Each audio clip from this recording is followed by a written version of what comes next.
উত্তর আটলান্টিক প্রতিরক্ষা জোট ন্যাটোর পর এবার গ্রিনল্যান্ড ইস্যুতে অন্তর্দ্বন্দ্ব শুরু হয়েছে খোদ পশ্চিমা বিশ্বে। ইউরোপের এমন দেশে ডোনাল্ড ট্রাম্প শুল্ক আরোপের হুমকি দিয়েছেন যে দেশগুলোর সঙ্গে যুক্তরাষ্ট্রের বাণিজ্যিক সম্পর্ক বিলিয়ন ডলারের। গ্রিনল্যান্ড অধিগ্রহণ ইস্যুতে বাধা দেয় 10-25% পর্যন্ত শুল্ক আরোপিত হচ্ছে ফ্রান্স, জার্মানি সহ ইউরোপের 8 দেশে।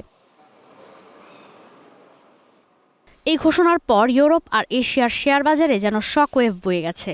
রোববার এমনকি সোমবার ইউরোপের শেয়ার বাজারে সূচকের ব্যাপক পতন হয়েছে।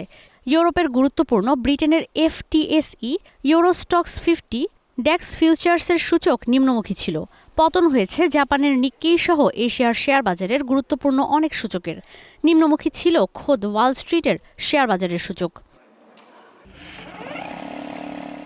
অবমূল্যায়ন হয়েছে ডলার, এমনকি ইউরোজোনের একক মুদ্রা ইউরোর। তবে এই শুল্ক হুমকিতে বিশ্ব অর্থনীতিতে নতুন অস্থিরতায় রেকর্ড ভেঙেছে স্বর্ণের দাম।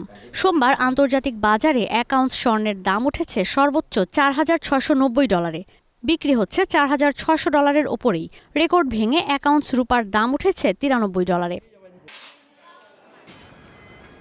অন্যদিকে এই অস্থিরতায় প্রতিরক্ষা পণ্য নির্মাতা প্রতিষ্ঠানগুলোর শেয়ারের দর রেকর্ড বেড়েছে। বর্তমানে যুক্তরাষ্ট্রের সঙ্গে বিলিয়ন ডলারের বাণিজ্যিক সম্পর্ক জার্মানি, যুক্তরাজ্য, ফ্রান্স আর নেদারল্যান্ডসের। যুক্তরাষ্ট্রের বন্ড আর ইকুইটির $800 কোটি মালিকানা ইউরোপের দেশগুলোর। বিশ্লেষকরা বলছেন, শুধু ভূরাজনৈতিক নয়, এই শুল্কের প্রভাব অর্থনৈতিকভাবেও ব্যাপক। ধারণার বাইরে কাজ করছেন ট্রাম্প। ইউরোপের 8 দেশে শুল্ক আরোপের বিষয়টি সত্যি অদ্ভুত। এটা কোনো পরিকল্পনার অংশ নয়, পুরোই কল্পনার বাইরে। শুধু যে ডেনমার্কের অর্থনীতি ক্ষতিগ্রস্ত হবে তা নয়, ইউরোপের অর্থনীতির জন্য বড় ঝুঁকি তৈরি হবে। গ্রিনল্যান্ড সংকট তো চরমে উঠবেই।